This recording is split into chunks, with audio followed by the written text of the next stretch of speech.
आज की इस वीडियो में बात करने वाले दिल्ली सल्तनत के अंदर एक महान शासक उभर कर आता है और उस शासक का नाम रहता है इल्तुतमिश। आखिर इल्तुतमिश कौन रहता है और वह किस तरीके से दिल्ली सल्तनत में राज करता है और उनके द्वारा कौन कौन से प्रमुख कार्य किए जाते हैं, तो इन सभी सवालों के जवाब आपको इस वीडियो में मिलने वाला है। तो चलिए वीडियो को शुरू करते हैं।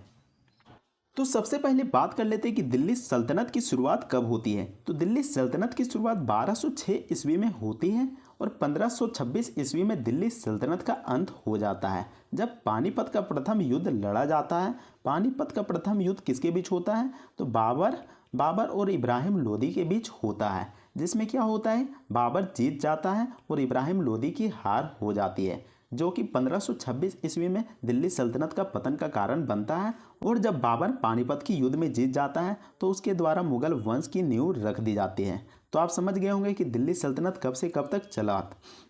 उसके बाद देख सकते हैं कि कुतुबुद्दीन ऐबक, जो कि दिल्ली सल्तनत की स्थापना करता है और साथ ही साथ गुलाम वंश की भी स्थापना करता है। और दिल्ली सल्तनत की स्थापना कब किया जाता है? तो 1206 ईस्वी में किया जाता है और तभी ही गुलाम वंश की स्थापना किया जाता है, क्योंकि जो कुतुबुद्दीन ऐबक था वह मोहम्मद गोरी का गुलाम था। मोहम्मद गोरी उसको खरीद कर लाया था, कुतुबुद्दीन ऐबक को खरीद कर लाया था। तो ऐसे में जो कुतुबुद्दीन ऐबक जो कि एक गुलाम था, इसलिए यहाँ पर गुलाम वंश कहा जाता है।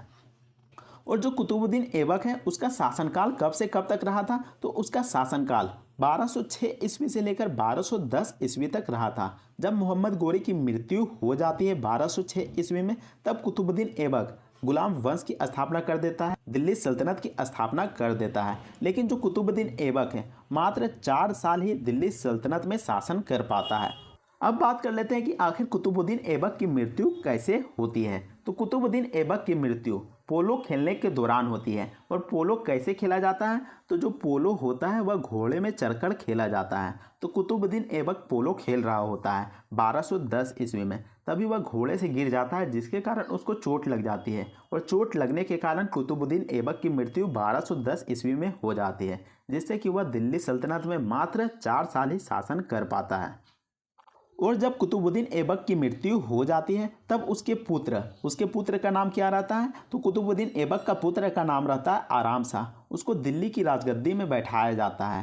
1210 ईस्वी में आराम शाह को दिल्ली सल्तनत की गद्दी में बैठाया जाता है। लेकिन जो आराम शाह रहता है वह एक कायर, आलसी और अयोग्य शासक रहता है, जिसके कारण वह मात्र 8 महीने ही दिल्ली सल्तनत में राज कर पाता है। क्योंकि जो आराम शाह रहता है उसको बंदी बना लिया जाता है और उसकी हत्या करवा दी जाती है।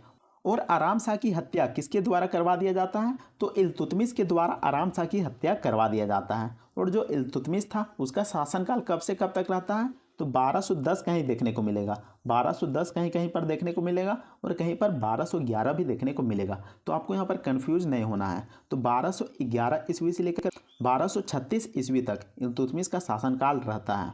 जो आराम शाह रहता है उसकी मृत्यु 1210 ईस्वी में करवा दी जाती है।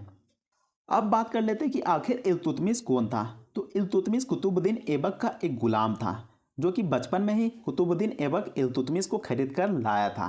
तो आपको ध्यान में रखना है। इसके अलावा जो इल्तुतमिश था वह इलबारी कबीले के तुर्क जनजाति में जन्म लिया था, यानी कि उनके जो माता पिता थे वह इलबारी कबीले से बिलोंग करते थे और तुर्क जनजाति के थे।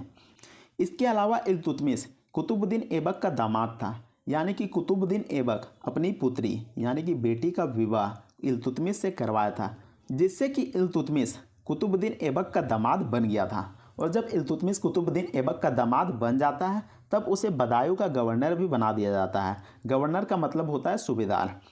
और अगर पूछा जाता है कि इल्तुतमिश का पूरा नाम क्या था, तो इल्तुतमिश का पूरा नाम था शम्सुद्दीन इल्तुतमिश। तो यहाँ पर दे सकते हैं, आपको नाम को याद रख लेना है। इल्तुतमिश का पूरा नाम शम्सुद्दीन इल्तुतमिश था। इसके अलावा इल्तुतमिश को गुलाम का गुलाम कहा जाता था। आखिर ऐसा क्यों? ऐसा इसलिए क्योंकि जो कुतुबुद्दीन ऐबक था वह मोहम्मद गोरी का गुलाम था। किसका गुलाम था? तो मोहम्मद गोरी का गुलाम कौन था? तो कुतुबुद्दीन ऐबक मोहम्मद गोरी का गुलाम था।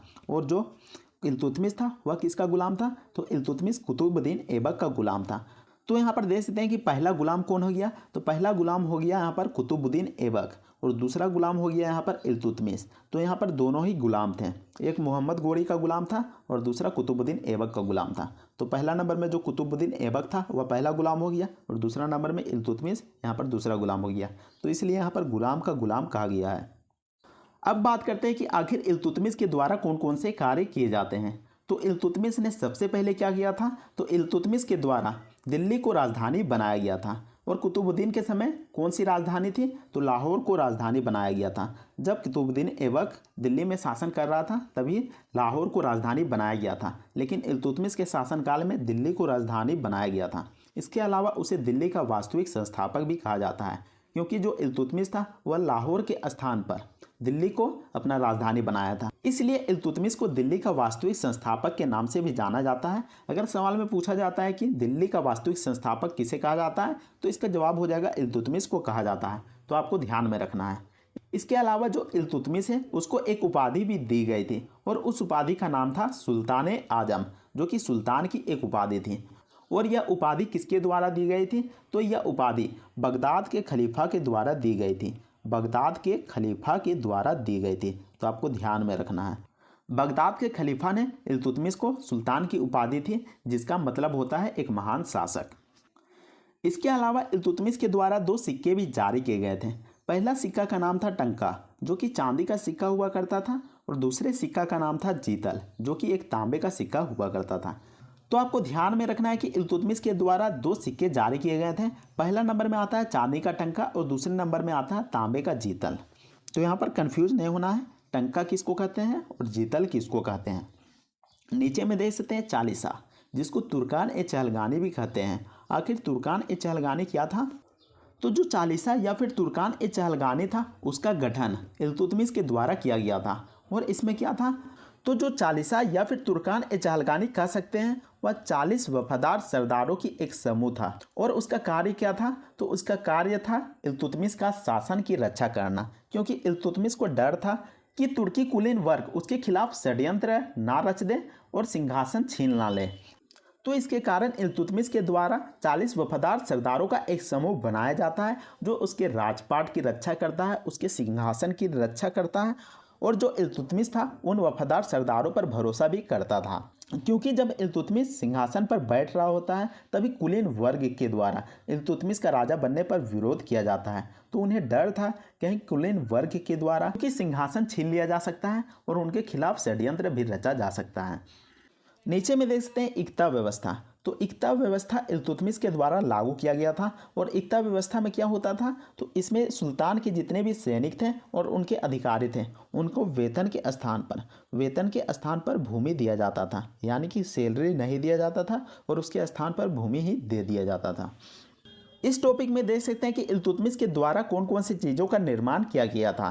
तो इल्तुतमिश ने कौन कौन सी चीज़ों का निर्माण किया था, तो देख सकते हैं इल्तुतमिश के द्वारा बदायूं में जामा मस्जिद का निर्माण करवाया गया था। तो आपको ध्यान में रखना है कि जामा मस्जिद का निर्माण किया गया था, लेकिन कहाँ पर किया गया था, तो बदायूं में किया गया था। इसके नीचे में देख सकते हैं हौज ए शमसी जलाशय का निर्माण किया गया था। तो जो हौज ए शमसी है वह एक तालाब था, उसका निर्माण करवाया गया था। नीचे में देख सकते हैं कुतुब मीनार के कार्य को पूरा किया गया था, क्योंकि जो कुतुबुद्दीन ऐबक होता है उसका 1210 ईस्वी में पोलो खेलने के दौरान मृत्यु हो जाती है। तो ऐसे में जो कुतुब मीनार का कार्य है, निर्माण का कार्य है, वह अधूरा रह जाता है। तो उसके निर्माण के कार्य को पूरा कौन करता है, तो इल्तुतमिश करता है। तो कुतुबुद्दीन ऐबक के द्वारा कुतुब मीनार के कार्य को पूरा किया जाता है। इसके अलावा इल्तुतमिश के द्वारा कई मदरसे भी बनवाए जाते हैं। इसके अलावा सूफी संतों के लिए खानका या फिर दरगाह भी बनाए जाते हैं, और बहुत सारे सुंदर सुंदर मस्जिद और किले का भी निर्माण किया जाता है। तो इन सभी चीज़ों का निर्माण इल्तुतमिश के द्वारा करवाया जाता है। तो आपको ध्यान में रखना है कि इल्तुतमिश के द्वारा कौन कौन से चीज़ों का निर्माण करवाया जाता है। अब बात करते हैं कि आखिर इल्तुतमिश की मृत्यु कैसे होती है।